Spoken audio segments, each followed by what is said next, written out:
So hello guys, আজকে বেরিয়ে পড়েছিলাম সুইমিং পুলে যাওয়ার জন্য। তো আমাদের গাড়িও চলে এসেছিলো অলমোস্ট, আর আমরা সবাই মিলে একসাথে গাড়িতে উঠে বেরিয়ে পড়েছি। তেল ছাড়া তো আর গাড়ি চলবে না, ওর জন্য আমরা আমাদের বাড়ির পাশে একটি পেট্রোল পাম্পে দাঁড়িয়ে পড়েছিলাম এবং সেখান থেকে তেল ভরে নিয়েছিলাম। তেল ভরা কমপ্লিট হয়ে গেছিলো এবং আমাদের লোকেশনে যাওয়ার জন্য আমরা আবার গাড়ি ছেড়ে দিয়েছিলাম।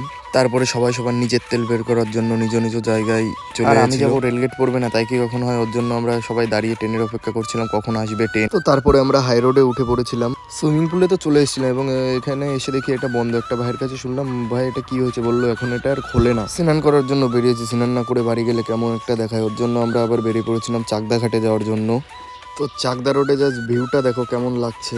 সো আমরা দীর্ঘ 3 ঘন্টা যাত্রা করার পরে আমরা চলে এসেছিলাম চাকদা ঘাটে। এই যে সেই ঘাট, এখানেই সবাই স্নান করে, এমনি দেখছো এই যে অনেকেই স্নান করছে এখানে। তো আমরাও সবাই মিলে চাকদা গঙ্গায় নেমে পড়েছিলাম স্নান করার জন্য।